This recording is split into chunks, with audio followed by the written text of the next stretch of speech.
Hello friends, welcome to SIDS Chemistry. We love to educate.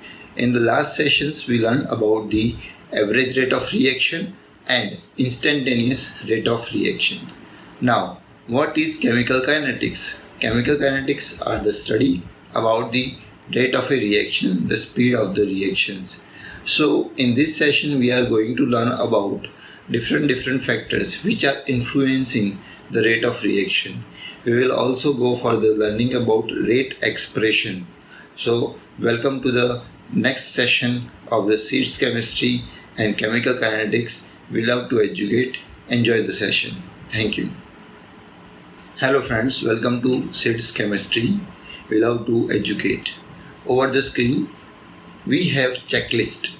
You can see the checklist over the screen, and in the checklist, we will understand what already has been done.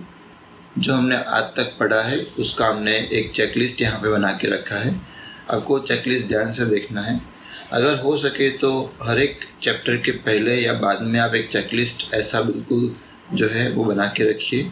I will share the checklist on your application so you can see and you can copy it down. First of all, let us revise what we have done and what we are going to do in today's session. So in the checklist you can see that first is introduction. Introduction में हमने thermodynamics and chemical kinetics. Introduction में हमने thermodynamics and chemical kinetics की reaction, relation and definitions हमने पढ़े थे, और ये हमने already कर लिया है कि what is thermodynamics and what is chemical kinetics. So we will put a tick mark if the point has been done. ये पॉइंट हो चुका है.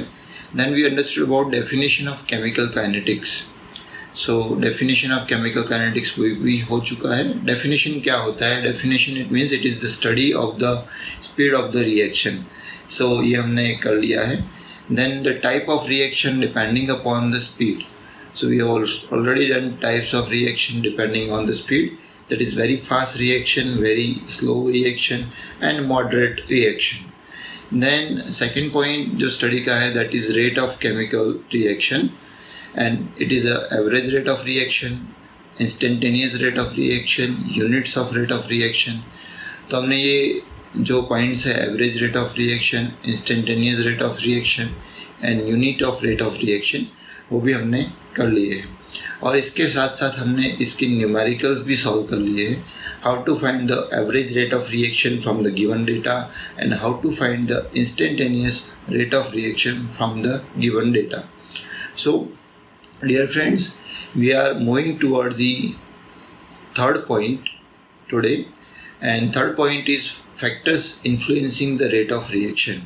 So we need to understand about factors influencing, which has several subpoints, and subpoints are concentration of reactant, rate of like reaction in way of rate expression. यहाँ पे हम rate law पढ़ने वाले हैं. Then we will understand about the rate constant, and these things are very important for study. Then we will go toward the order of reaction. So where we understood about definition, calculations and units of rate constant. So let us move for the today's session, that is factor influencing rate of reaction.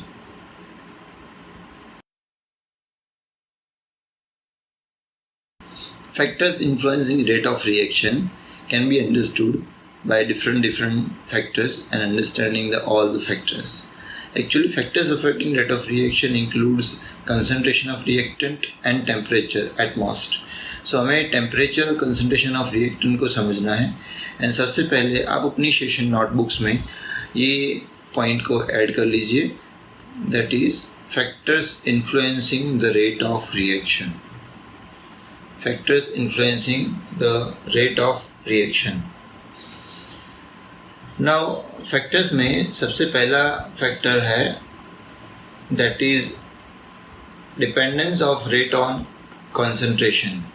Concentration पे chemical reaction का rate dependent होता है, और इस चीज़ को समझने के लिए we already done an experiment in the previous session that if we start with particular concentration of reactant and the reaction starts. When reaction goes on, the rate decreases. Rate of reaction decreases because the rate of reactant decreases. So जैसे जैसे reactant की concentration कम होती जा रही है, I repeat, जैसे जैसे reactant की concentration की value कम होती जाएगी क्योंकि वो product बनता जाएगा, वैसे ही rate of reaction धीरे धीरे धीरे कम होता जाएगा. And that point says that the rate of reaction is dependent on the reactant concentration. So इसको हम note down करते हैं. For the first point, in this point, that is dependence of rate on concentration, and the point says that the concentration of one or more reactant in products that is affecting the rate of reaction. The representation of rate of reaction in terms of concentration of the reactant is called as Rate law. तो हम यहाँ पे जो introduce करने वाले वो है rate law. जैसे किसी भी रिएक्शन के लिए जब हम रेट को रिप्रेजेंट करते हैं तो हमने आपको पेपर पे दो तरीके बता दिए हैं कि रेट को कैसे एक्सप्रेस करते हैं, और वो मैं फिर से एक बार रिकॉल करवा देता हूँ ताकि वो आपको समझ में आ जाए. But when you do experiment, जब आप एक्सपेरिमेंट कर रहे हो और इसी चीज़ को निकालते हो तो एक तरीका बनता है जिससे हम रेट को एक्सप्रेस कर सकते हैं. एंड उसी रिएक्शन के रेट को लिखने का ये जो तरीका है वो आज हम डिस्कस करने वाले हैं, और ये जो मेथड है उसको हम रेट लॉ बोलते हैं. And it is also called as rate equation of और रेट एक्सप्रेशन. तो सबसे पहले हम एक ब्लैंक पेज पे चले जाएंगे, वहाँ पे हम इस चीज़ को थोड़ा अच्छे से क्लियर करेंगे. फॉर एग्ज़ाम्पल हमारे पास एक रिएक्शन है that is AA plus BB which gives CC plus DD, where small a, small b, small c and small d are the coefficients, okay, stoichiometric coefficients of this reaction. सबसे पहले हमें इनके rate को लिखना है.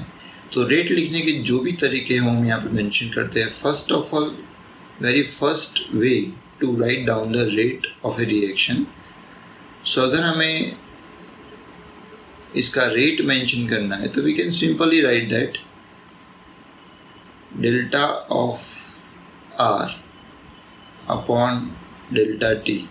लेकिन जब भी हम ऐसा लिखेंगे हमें यहाँ पे माइनस लिखना पड़ेगा, या तो आप ऐसा लिख सकते हो कि plus delta of product upon delta T. So ये एक तरीका है जिसको हम जस्ट रिएक्शन को देख के या तो किसी भी कॉमन रिएक्शन के लिए मेंशन कर सकते हैं. नाउ दूसरा तरीका है कि we can write rate by introducing the stoichiometric coefficients. Stoichiometric coefficient को इंट्रोड्यूस करके आप रेट को लिख सकते हो, and that already we understood in the previous sessions. So वो ये तरीका था कि -1 upon A delta of A upon delta T which is equal to -1 upon B delta of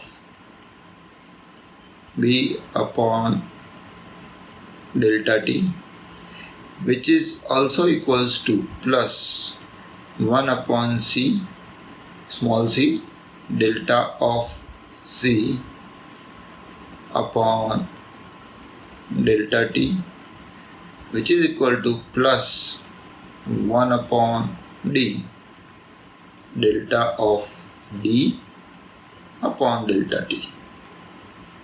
सो ये माइनस एंड प्लस क्या है? माइनस जब भी होता है वो हमें शो करता है कि they are the reactants, and plus जब भी होता है वो हमें शो करता है कि दे आर द प्रोडक्ट्स. तो हमने ये दो तरीके जो थे वो पहले ही हमने पढ़ लिए. Now what is rate law, and that is third way. Actually rate law is a third way to represent the rate of a reaction, but it cannot be just written down by looking at the reaction. आपको इसके लिए experiment करने पड़ते हैं, तब जाके आप इसको अच्छे से लिख पाते हो. So what is rate expression और रेट इक्वेशन और रेट लॉ? तो सबसे पहले इसके 3 नाम हैं जो हमें याद रखना है कि you can also call this is representation of rate. जैसे यहाँ पे भी ये रिप्रेजेंटेशन ऑफ रेट ही था, तो rate of like rate law जो उसका पहला टेक्निकल टर्म है, या तो आप उसको रेट एक्सप्रेशन लिख सकते हैं, या तो फिर आप उसको रेट इक्वेशन लिख सकते हैं. रेट इक्वेशन लिख सकते हैं. So you have 3 different terminologies which you can use for this expression. So what is that exactly? So if I want to write the rate law for this reaction, I will write like this. Rate is equal to K into A raised to X into B raised to Y. तो सबसे पहले हमें ये जानना है कि rate law में जो भी एक्सप्रेशन होता है वो सिर्फ और सिर्फ रिएक्टेंट के कॉन्सेंट्रेशन पे ध्यान में रख के बनाया जाता है. So it is only express on by the way of the reactant concentration. We cannot write the products like C and D, we cannot write here. So what is rate law? Rate law is the method of rate expression. Rate law is the method of rate expression by using the concentration of reactant, or in terms of the concentration of the reactants. Whenever you are representing rate, it is called as rate law or rate expression. I repeat, rate expression, rate law, rate equation में आप सिर्फ reactant के concentrations को ही mention कर सकते हो. So you can see that here A and B are reactants. Now what is K? ये जो एक्सप्रेशन में हमने के को इंट्रोड्यूस किया है, के क्या है? So K is called as rate constant. K will be called as rate constant. A and B are the reactants, so these two are the reactants, and actually they are reactants concentrations, so we will write reactant concentrations. What are the X and Y? X and Y actually ये जो values है X and Y की, वो practically obtain होती है. इसकी value A या B नहीं है. A and B are the stoichiometric coefficients, and they cannot be directly put in this equation because they are not exactly that values. However, sometimes they may be equal, but हम ऐसा नहीं लिख सकते कि यहाँ पे आप देख सकते हो कि A का कोएफिशिएंट स्मॉल है और B का कोएफिशिएंट स्मॉल B है, तो X and Y की वैल्यू A and B नहीं है. Remember, these values are only obtained by the practicals. So when you do practicals of this reaction, you will get these values A and B, and हमें यहाँ पे practicals के बाद जो भी values आएगी वो यहाँ पे given होगी. So we will be provided these values X and Y. तो सबसे पहले ये जान लीजिए कि ये जो रेट एक्सप्रेशन है, आपको किसी भी रिएक्शन के लिए लिखना है तो आप उसको देख के नहीं लिख सकते. It will be given to you directly by doing experiment and by writing in the textbook. So you can copy it down. तो आपको ये गिवन होगा, it will be given to you. X and Y की value given होगी. हाँ, आप इस rate equation को बना सकते हो by just encoding like values like X and Y, जैसे हमने अभी अभी किया है. बिकॉज हमें पता नहीं था कि what are the values. Exact values वो 1 वैल्यू है, 2 वैल्यू है, वाई की वैल्यू 1 है या 2 है, हमें पता नहीं था. तो हमने यहाँ पे एक्स एंड वाई यहाँ पे मेंशन किया हुआ है. तो X and Y is encoding form. उसको डिकोड करना है तो डेफिनेटली आपको एक्सपेरिमेंट करना पड़ेगा या तो कोई दूसरा तरीका अप्लाई करना पड़ेगा. Now X and Y are the actually representing the order of reaction. तो एक्स एंड वाई क्या है, तो उसको हम यहाँ पे लिख सकते हैं कि they are the order of reactions, order of individual reactants and then after reactions. तो रिएक्शन को रिप्रेजेंट करता है.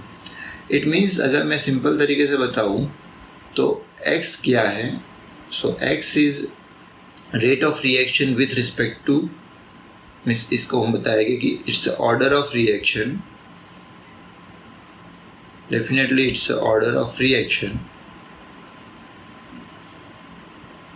with respect to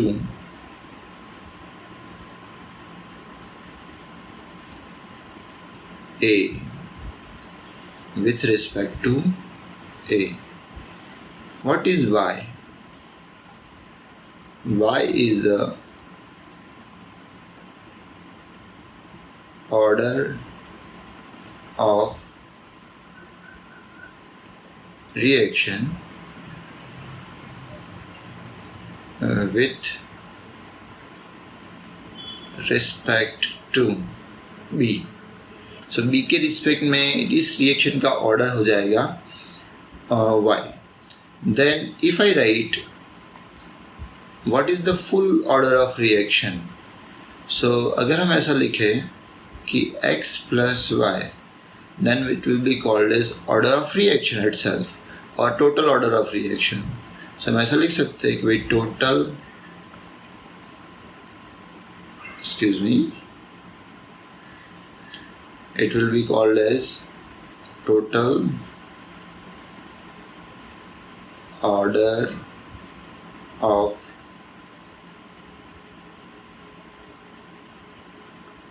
reaction. So this is the way we call rate expression, rate equation, rate law, where k is equal to rate constant, x is equal to order of reaction, y is equal to order of reaction with respect to A and B. While when you are adding x and y, जब आप x and y को add कर लेते हो, that will become total order of reaction. So सबसे पहले friends हमें ये चीज़ भी मालूम करनी होगी कि what is order of reaction. हम ये टर्म तो बार बार से रिपीट कर रहे हैं कि order of reaction with respect to A, with respect to B, with respect to A and B. But what exactly the order of reaction, वो हमें पढ़ना है, उसको समझना है. So let us understand what is order of reaction. मैं एक simple तरीके से आपको ये समझाने का ट्राई करता हूँ. For example, if a reaction has order 0, अगर किसी रिएक्शन का ऑर्डर 0 होगा तो उसमें x की वैल्यू भी 0 होगी और y की वैल्यू भी 0 होगी. तो अगर मुझे ज़ीरो ऑर्डर रिएक्शन मेंशन करना है, ध्यान से इसको सुनिए, ज़ीरो ऑर्डर रिएक्शन मेंशन करना है तो I can write the rate expression like this. I can write the rate expression like rate is equal to k into a raised to 0 and b raised to 0, because I know that x and y जब 0 हो गए तभी total order 0 हो जाएगा. सो दोनों की value 0 हो जाएगी. And in that case you can write that rate is equal to k, because something raised to 0 is always 1. तो यहाँ पे इसकी वैल्यू 1 हो जाएगी और इसकी वैल्यू भी 1 हो जाएगी. And in that case you can write that rate is equal to simply k, means rate is equal to rate constant. तो हम ऑर्डर ऑफ रिएक्शन की डिस्कशन कर रहे हैं, लेकिन यहाँ पे हमें एक और चीज़ भी इंफॉर्मेशन मिली कि when rate, what is rate of reaction. तो अगर हमें कोई पूछा जाए कि रेट ऑफ रिएक्शन क्या है तो हम ऐसा बोल सकते हैं कि when order of reaction with respect to all the reactants are 0, then rate becomes rate constant. So what is rate? Rate is a rate constant when order with respect to all the reactant is 0, या तो order of reaction is 0. So what is zero order? तो ये एक ऐसी चीज़ है कि जहाँ पे आपकी रिएक्शन का रेट A और B की वैल्यूज़ पे या तो कॉन्सेंट्रेशन पे डिपेंडेंट नहीं है.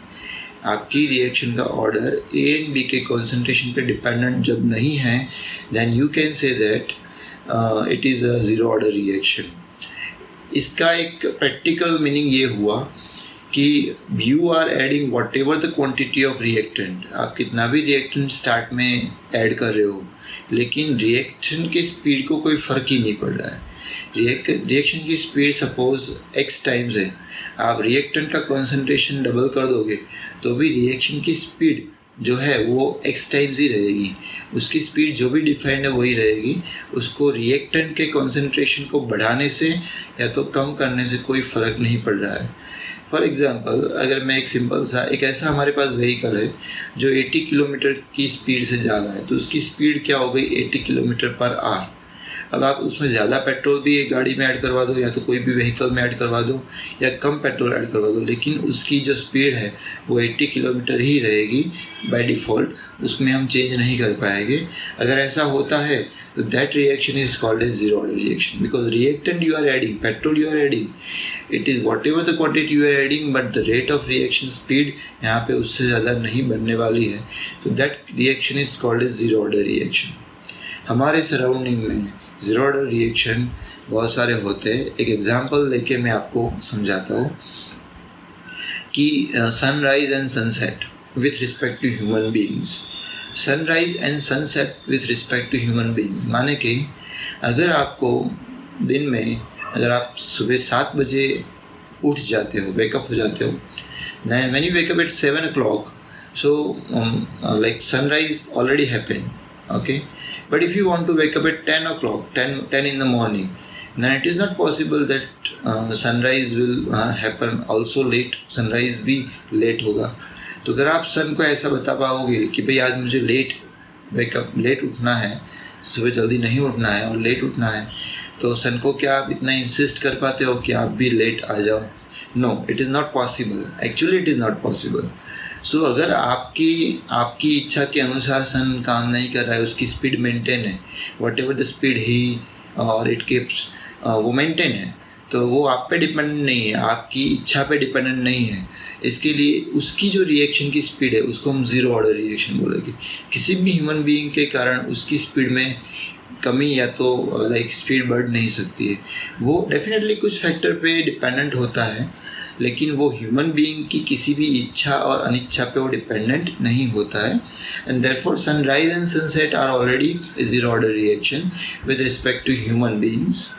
सो this is what is zero order reaction. लेकिन अगर मैं रिएक्शन में रिएक्टेंट का कंसंट्रेशन 1 टाइम बढ़ाऊँ, जैसे कि जो भी था उसको डबल कर दिया और रिएक्शंस की स्पीड भी डबल हो जा रही है, तो वो फर्स्ट ऑर्डर रिएक्शन, वो एग्जैक्टली उसके डिपेंडेंट होती है, तो वो फर्स्ट ऑर्डर रिएक्शन है, डायरेक्टली प्रोपोर्शनल होती है। और इसको हम ऐसे समझा सकते हैं, if I talk about first order reaction, तो what is going to happen, see that first order, so I can write that rate is equal to k into a⁻1। मुझे रिएक्शन का ऑर्डर फर्स्ट बनाना है तो मुझे b की value को 0 लेना पड़ेगा। सो व्हेन आई टेक 1 + 0 तो it will be like 1। I can also take a0 and b⁻1, वो मुझे बनाने के लिए बताया गया है, तो आई कैन डू दैट। मैं किसी भी तरीके से उसको सेट कर सकता हूँ, लेकिन मेरा समझाने का मतलब ये है कि ये जो 1 है that will be the order of reaction right now. Now how it is impacting, look at this. So rate will be k into A only. आप देख सकते हो कि b की वैल्यू तो 0 हो गई, and therefore you can also write that rate is equal to, means rate is proportional to a। अगर इसको सिंप्लीफाई करें तो a, तो जब हम a की वैल्यू बढ़ाएगी, a की वैल्यू डबल करेंगे तो रेट भी डबल हो जाएगा, a की वैल्यू 4 टाइम्स करेंगे रेट भी 4 टाइम्स हो जाएगा। जब कभी भी ऐसा होता है, whenever it happens, you can simply say that reaction is a first order reaction, okay? It is similarly कि आप किसी भी चीज़ की क्वांटिटी बढ़ा दो तो उसकी स्पीड बढ़ जाएगी, और most of the reactions in the surrounding to us are first order reaction. Remember friends, most of the reactions surrounding to us are first order reaction. I say 90%, around 90% reactions are first order reaction. हम जितनी quantity बढ़ाते हैं उतनी speed से reaction होती है। Simple example मैं आपकी स्टडीज़ का ले लूँ कि अगर आप ज़्यादा टाइम देते हैं अपनी पढ़ाई में, डेफिनेटली आपकी रिज़ल्ट की जो वैल्यू है वो स्पीड है, या तो आपकी डेवलपिंग माइंड की डेवलप करने की जो स्पीड है वो बढ़ जाएगी. If you want to read 1 hour a day, okay, then आपकी जो दिमाग की क्षमता है वो अकॉर्डिंगली बढ़ेगी. वो 1 hour को यूज़ करेगी जो आपने पढ़ा है, लेकिन आप उसको 4, 5 या 6 घंटे या तो 12 hours लगा देते तो आपकी दिमाग की जो ग्रो होने की जो स्पीड है, लॉजिकल वे ऑफ अंडरस्टैंडिंग है, वो 12 times हो जाएगा. तो सीधी बात है कि most of the reactions are first order reactions surrounding to us. अब यहाँ पे हम एक सेकंड ऑर्डर का भी एग्जांपल ऐसे ही क्रिएट करते हैं. What is second order? Second order it means you can take A1 B1, या तो A को आप (2) लगा लो और B को 0 लगा लो, या तो A को 0 लगा लो, B को 2 लगा लो. It is up to you what you want to do. So I am writing 1 1 both the side. Rate is equal to K into, मैं यहाँ पे A1 लगाता हूँ because I am going to make you understand 1 1. So ये हो जाएगा total second order reaction. You can see that 1 + 1 it is a second order reaction. तो इस केस में रिएक्शन दोनों कंपोनेंट पे डिपेंडेंट है. इसका मतलब है कि रिएक्शन दोनों कंपोनेंट पे डिपेंडेंट है. मैं A का रेट अगर बढ़ाता हूँ तो रिएक्शन की स्पीड बढ़ेगी, लेकिन वो B को भी फॉलो करेगी, तो B के हिसाब से चलेगी. B की क्वांटिटी कम है, मैं A की रेट बढ़ा दूँ तो क्वांटिटी कम होने के कारण कुछ फ़र्क नहीं पड़ेगा. अगर मुझे रिएक्शन की स्पीड डबल करनी है तो मुझे दोनों की क्वांटिटी डबल करनी पड़ेगी. Remember, this is also important for JEE and NEET कि ऐसे छोटे छोटे क्वेश्चंस पूछते हैं. यहाँ पे A की रिस्पेक्ट में रिएक्शन का ऑर्डर फर्स्ट है, तो अगर मैं A की क्वांटिटी बढ़ा लूँगा तो definitely I expecting rate double हो जाए. लेकिन यहाँ पे B की क्वांटिटी को आप फिक्स नहीं रख सकते बिकॉज दैट इज़ कोर, क्योंकि A रिएक्ट करने वाला है वो B से ही रिएक्ट करने वाला है. आपने A की वैल्यू तो बढ़ा दी लेकिन B की वैल्यू अवेलेबल ही नहीं है, B अवेलेबल नहीं है, तो वो रेट पे कोई इम्पैक्ट नहीं लाएगा. अगर आपको रेट ऑफ रिएक्शन डबल करना है तो डेफिनेटली आपको दोनों को साथ में डबल करना पड़ेगा. Definitely reaction rate will be double. So this is what about the rate of reaction, second order reaction. और इसको हम ज़्यादा अच्छे से हम बाद में भी पढ़ने वाले हैं, इसी चीज़ को ज़्यादा अच्छे से एक्सप्लोर करने वाले हैं. I was just making you understand about what is order of reaction. Order of reaction is like a dependency, kind of dependency on the reactants. अगर वो डिपेंडेंसी नहीं है तो वो ज़ीरो ऑर्डर रिएक्शन है. अगर वो डिपेंडेंसी डायरेक्टली है तो उसको फर्स्ट ऑर्डर बोलते हैं. अगर वो डिपेंडेंसी 2 times है, जैसे कि आपने रिएक्टेंट का कॉन्सेंट्रेशन 1 time बढ़ाया लेकिन स्पीड डबल हो जाएगी, तो उसको बोलेगी आप सेकेंड ऑर्डर रिएक्शन. सो इसको हम बाद में अच्छे से एक्सप्लोर करेंगे. I hope you understand what is the order of reaction. So अगर हम हमारे चेकलिस्ट में जाए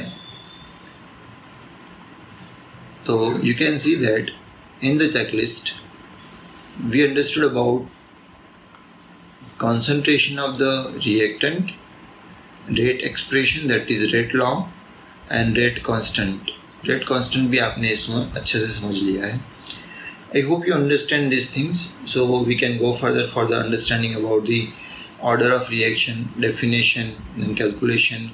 Okay, so ऐसे ही चेकलिस्ट में हम टिक मार्क करते जाएंगे ताकि आपको भी समझ में आए कि छोटे छोटे पॉइंट्स कितने लर्न करने हैं, और आपको ये भी मालूम रहेगा कि कौन से पॉइंट्स अगर आपको नहीं आते तो आप उस पॉइंट्स को यहाँ पे रिक्वेस्ट के तौर पे भेज सकते हो and we can guide you for that particular point how to solve that. So checklist is a very important points and अब के बाद हम जो भी पढ़ने वाले हैं वो सब कुछ चेकलिस्ट के डिपेंडेंट होगा. एक एक पॉइंट को हम ऐसे ही पढ़ेंगे. सो हमने अभी factor influencing rate of reaction पढ़ा, जहाँ पे हमने effect of rate of reaction, rate expression, rate constant ये पढ़ लिया है. Now let us go to the next page.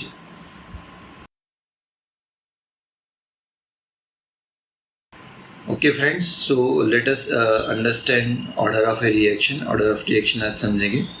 वो ऑलरेडी हमने समझ तो लिया है लेकिन टेक्सचुअल लैंग्वेज में भी हम समझ लेंगे. फर्स्ट ऑफ ऑल हमने जो बात की थी कि rate law for any reaction cannot be predicted by merely looking at the balanced chemical equation theoretically but must be determined experimentally. माने कि रेट लॉ जो होगा वो आपको एक्सपेरिमेंटल ही मिलेगा। आपको देख के, किसी भी रिएक्शन को देख के आप उसके ऑर्डर ऑफ रिएक्शन को मेंशन नहीं कर सकते हो। So be careful, you cannot write order of reaction just by looking the reaction. It must be given to you, या तो कोई hint आपको given होनी चाहिए। Now what is order of reaction? जैसे मैंने आपको already बता दिया है कि what is order of reaction. Order of reaction is just like expressing a rate law first of all, then we will add x and y. तो x and y की value अगर हम ऐड कर लेंगे तो उसको हम टोटल ऑर्डर ऑफ रिएक्शन बोलेंगे। तो what is the definition of order of reaction? It will be the sum of powers of concentration you add in your session notebook, the sum of power of concentration of the reactants in the rate law expression is called order of that chemical reaction. So it is a sum of power of reactant concentration. I repeat, it is the sum, addition of power माने के raise values, powers of concentration of the reactant. Square bracket is the concentration of the reactant. उसके ऊपर उसके raise किए हुए powers को अगर आप add कर लोगे, that will be the order of reaction. Now order of reaction may be 0, may be 1, 2, 3, even a fraction value it may be. So वो fraction value भी हो सकती है. So it may be 0, 1, 2, 3, even a fraction. So remember that order of reaction, it is experimental value and it may be a fraction. So ये point को याद रखिएगा कि order of reaction when you are calculating, it may come to a fraction value like 1.5, 2.5, 2.25. सो ऐसे भी order of reaction हो सकते हैं। नाउ इसको समझने के लिए we will solve small numerical exercise. You can see that example number 4.3, calculate the overall order of reaction which has rate expression. So आप यहाँ पे इसको देख सकते हैं कि very first is given is rate is equal to k into a raised to half and b raised to 3 by 2. So first of all, with respect to a अगर पूछा जाए तो what is the order of reaction? That is half. With respect to b अगर पूछा जाए तो what is order of reaction? 3 by 2. That is 1.5. लेकिन whenever it is asked that order of reaction with respect to reaction, so आपको इन दोनों को add करना पड़ेगा। So suppose this is x and suppose this is y and we want to find total order of reaction. So it will be x plus y and that will be half plus 3 by 2. So इसकी value हो जाएगी 4 by 2 and that will be order of reaction is 2. So अगर इसको देखा जाए तो that will be the order of reaction. 2 is the second order reaction. तो ये रिएक्शन जो यहाँ पे एक्सप्रेस की गई है रेट इक्वेशन, उसका ऑर्डर ऑफ रिएक्शन 2 है। Now second, rate is equal to k into a raise to 3 by 2 b raise to -1। So यहाँ पे a के रिस्पेक्ट में अगर बोला जाए तो ऑर्डर है 3 बाई 2 और b के रिस्पेक्ट में अगर बोला जाए तो ऑर्डर है -1। So you need to add if you want to find out the total order of reaction. Total order of reaction that is x plus y is equal to 3 by 2 plus -1। So 3 by 2 का मतलब होता है 1.5 and plus और minus minus हो जाएगा -1, so it will be 0.5। So this reaction is half order reaction, so we can से half order reaction. So I hope you understand this points and आपने इसको अच्छे से समझ लिया है। So today if you go to the again checklist, we can understand that we have done 2 points, that factor influencing rate of reaction where we understood the rate expression, and second point we understood the order of reaction and some numericals, calculation of numericals. So अगर हम उसमें वापस जाए हमारे points में checklist में, तो you can see that we have done up to this point. Now units of rate constant we are going to understand next time. सो उसको समझने के पहले हमें कुछ और चीज़ें भी समझनी होगी. तो उस आइडियाज़ को डेवलप करने के लिए we have to go to the next session. Whenever we are taking next session, we will let you know, we will make you understand these points. So order of reaction we will understand, and unit of rate constants we will understand next time. We will understand unit of rate constant. K के unit हम बनाएंगे, वो zero order के लिए बनाएंगे, first के लिए बनाएंगे, सेकंड ऑर्डर के लिए बनाएंगे. So I'll be sharing you the checklist. You also keep you can take a printout or you can paste in your session notebook to make it more understandable. Otherwise you can simply write on in your notebook. The checklist I will send you. I hope you understand everything in today's session. Thank you so much for participating. We love to educate. Enjoy the session. Thank you.